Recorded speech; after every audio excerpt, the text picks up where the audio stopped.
Good evening. I am Ram Awar Singh from Center for Insurance and Legal Consultancy. Today's topic is burglary and theft insurance. burglary and theft insurance होता क्या है समझते हैं। और burglary and theft insurance miscellaneous insurance के में ही आता है। Now it has become possible for everyone to get security of their property against burglary or theft. The insurers have started giving cover against property in case of being stolen. अगर आपकी property है चोरी हो जाती है, burglary हो जाती है, वो भी इंश्योरेंस में कवर की जा रही है।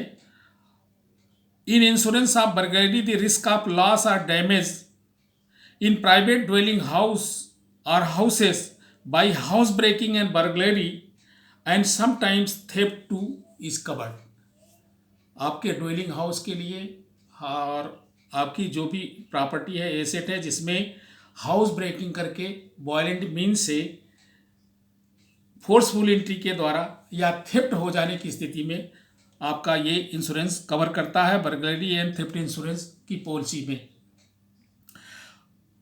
Section 378 of Indian penal code states that, अब आईपीसी क्या बोल रही है, 378 थेफ्ट जिसे बोलते हैं, चोरी जिसे बोलते हैं, whoever intending to take dishonestly any movable property out of possession of any person without that person's consent moves that property in order to such taking is said to commit theft. Means अगर आपकी कोई property है, उसको कोई आदमी बिना आपकी मर्जी के, बिना आपके राय के, बिना आपके कंसेंट के उसे उठाता है, मूव करता है, मूव करके अपने पोजीशन में ले लेता है, अपने यूज में ले लेता है, और इस तरह के लेने को ही थेफ्ट में परिभाषित किया गया है।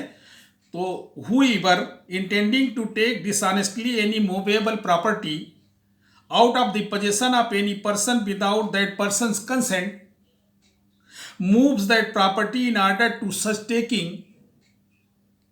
is said to commit theft. ये थेफ्ट है। एक्सप्लेनेशन के माध्यम से समझते हैं।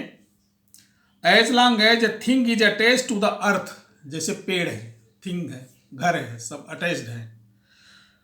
As long as things is attached to the earth not being movable property is not the subject of theft, वो सब्जेक्ट नहीं है चोरी होने का।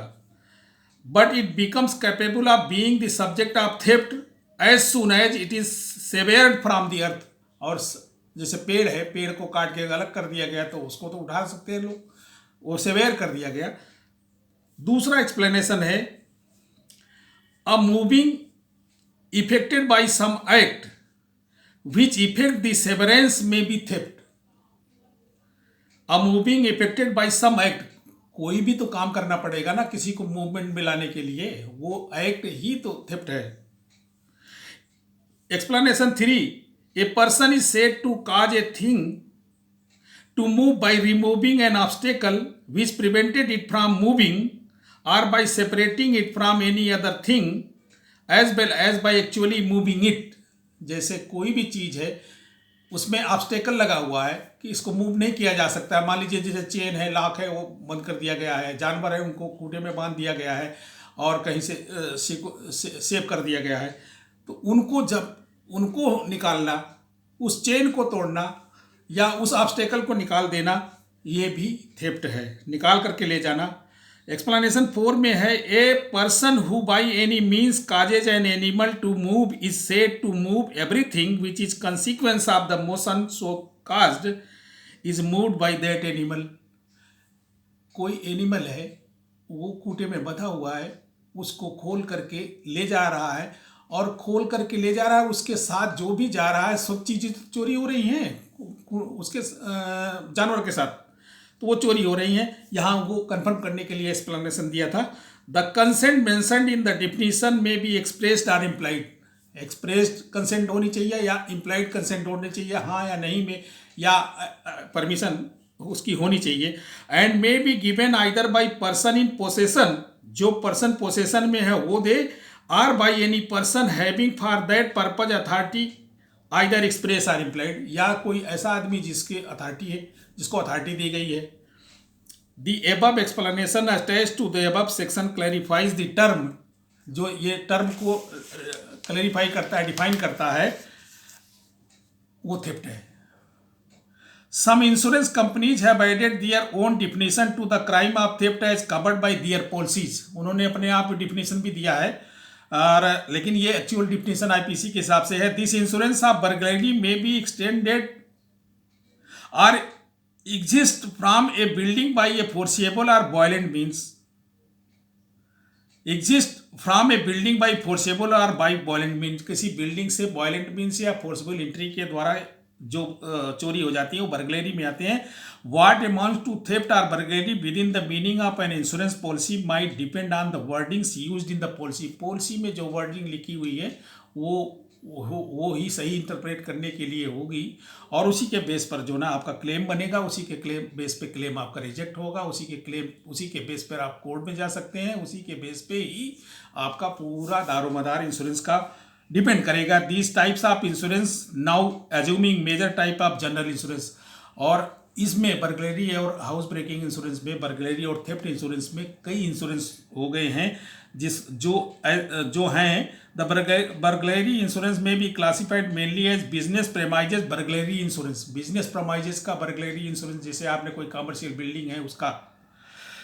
Private dwelling burglary insurance, private dwelling का मतलब अपना निजी हाउस है उसके लिए उसका है। All risk insurance policy, all risk insurance policy है, ड्वेलिंग हाउस है, उसमें बहुत चीज़ों का है, आपके घरेलू आइटम का है, सब कुछ मिला करके ऑल रिस्क का है। Burglary and fire joint insurance policy, burglary के साथ ज्वाइंट इंश्योरेंस पॉलिसी, फायर की भी पॉलिसी ले सकते हैं। बैगेज इंश्योरेंस पॉलिसी, बैगेज का हो सकता है। Money transmission insurance policy, money का भी ट्रांसमिशन, ले जाना ले आना, वो भी इंश्योरेंस हो सकता है। Burglary declaration policy, burglary first loss policy, burglary floating insurance policy, floating की भी पॉलिसियाँ हैं, जो जैसा प्रीमियम देगा उसी हिसाब से। Jewellery and valuable insurance policy, घर के अंदर ज्वेलरी और वैल्यूएबल इंश्योरेंस की वो एक अलग पॉलिसी है, वो पॉलिसी ले सकते हैं। हाउस होल्डर्स इंश्योरेंस पॉलिसी, इसमें तो सब कुछ कवर करा सकते हैं, ऑल रिस्क में सब कवर करा सकते हैं। तो दोस्तों, आज ये रहा बर्गलरी एंड थेफ्ट इंश्योरेंस के विषय में एक जनरल आइडिया, जनरल ओवरव्यू, और क्लेम के विषय में आपको ये पॉलिसी की जो टर्म्स एंड कंडीशंस हैं, और कोर्टों ने क्या डिफाइन किया है बर्गलरी को, कोर्टों ने क्या डिफाइन किया है थेफ्ट को, वो प्लस उन्होंने क्या परिभाषित किया, उनकी टर्म्स में क्या है, उसके बेस पर आपका क्लेम होगा। और क्लेम रिजेक्ट होना, क्लेम मिलना, दोनों उन्हीं सब टर्म्स पे डिपेंड करेगा, और उसी पे डिपेंड करता है उनकी जो टर्म्स एंड कंडीशंस को फॉलो करना होता है। इन्हीं शब्दों के साथ मैं समझता हूँ कि आप लोग लाइक करेंगे, सब्सक्राइब करेंगे, शेयर करेंगे और वीडियो को आगे बढ़ाएंगे ताकि और लोगों तक पहुँचे, और सब्सक्राइब करना ना भूलें, जिससे थोड़ा हौसला बढ़ता है। Thank you very much.